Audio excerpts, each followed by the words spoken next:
Assalamualaikum warahmatullahi wabarakatuh. Perkenalkan, nama saya Muhammad Abdul Aziz Alamsyah dengan NIM B0319034. Pada kesempatan kali ini saya akan memaparkan buku Keseharian Gusmus. Dan terdapat banyak bab, dan salah satunya yang saya pilih adalah bab tentang bersuci. Nah, pada bab bersuci ini terdiri dari letak niat wudhu dan mandi besar.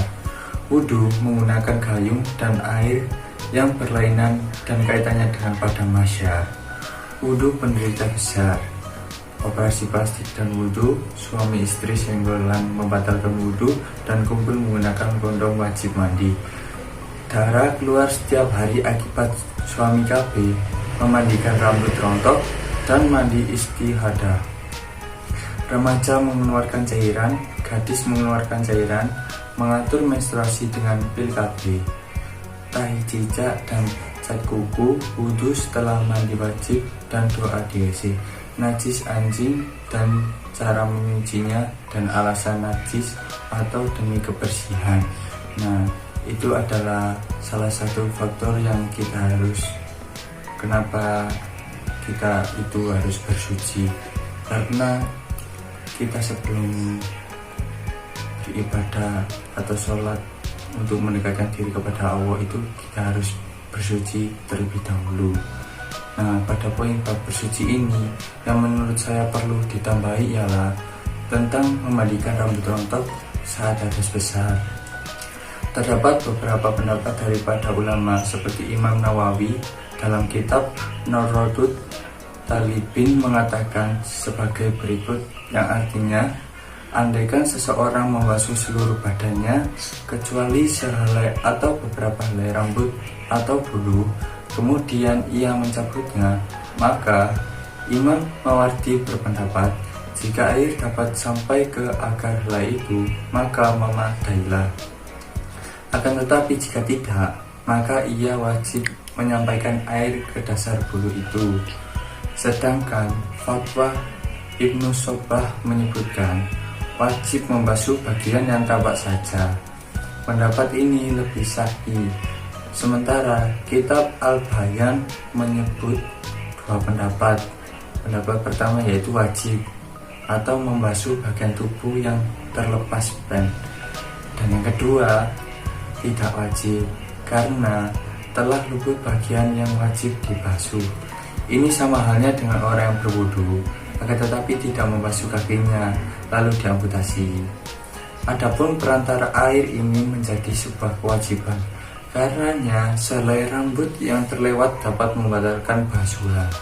Hanya saja mazhab Hanafi mengatakan bahwa basuhan tetap sah kendati selai rambut terlewat, seperti disebutkan Imam Nawawi berikut dalam Al-Majmu', yang artinya ke-9. Andai seseorang meninggalkan sehelai rambut kepalanya yang belum tersentuh air, maka tidak sah basuhannya. Sementara riwayat dari Imam Abu Hanafi menyebutkan basuhan semacam itu tetap sah dengan mengikuti pendapat satunya.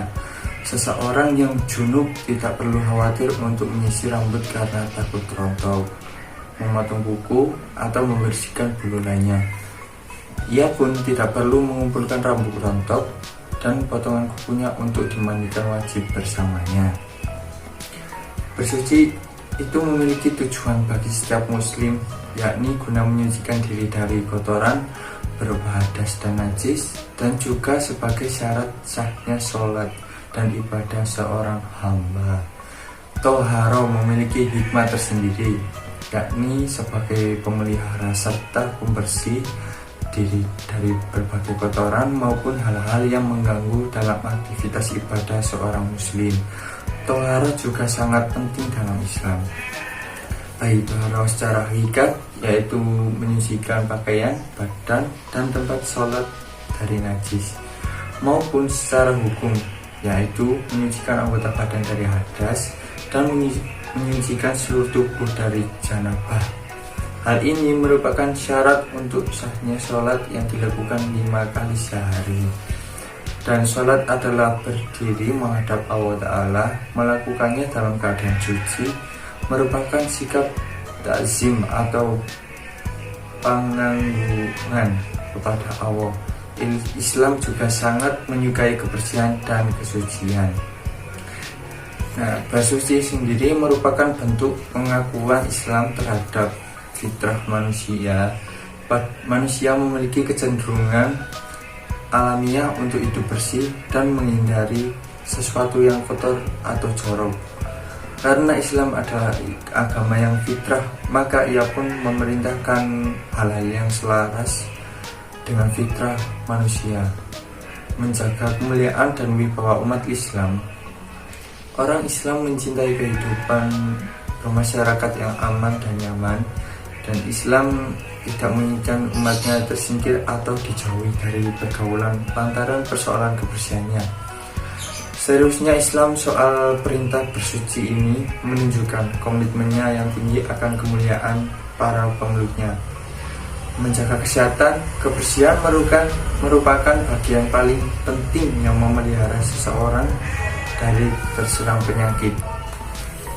Ragam penyakit yang tersebar umumnya disebabkan oleh lingkungan yang kotor.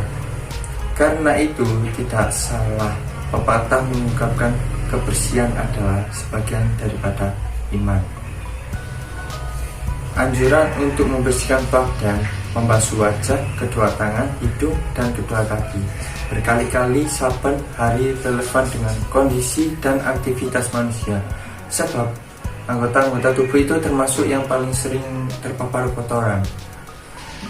Menyiapkan diri dengan kondisi terbaik saat menghadap Allah. Tidak hanya bersih dari juga suci. Dalam sholat, doa, dan munajatnya seorang hamba memang seyogyanya suci secara lahir dan batin, bersih jasmani dan rohani. Karena Allah mencintai orang-orang bertobat dan menyucikan diri. Hikmah dan manfaat dilakukannya bersuci tersebut memberikan pengetahuan kepada kita bahwa betapa pentingnya bersuci tidak hanya sekedar untuk melaksanakan ibadah, akan tetapi juga untuk menjaga kesehatan tubuh. Sekian dari saya. Apabila ada salah kata, mohon maaf. Assalamualaikum warahmatullahi wabarakatuh.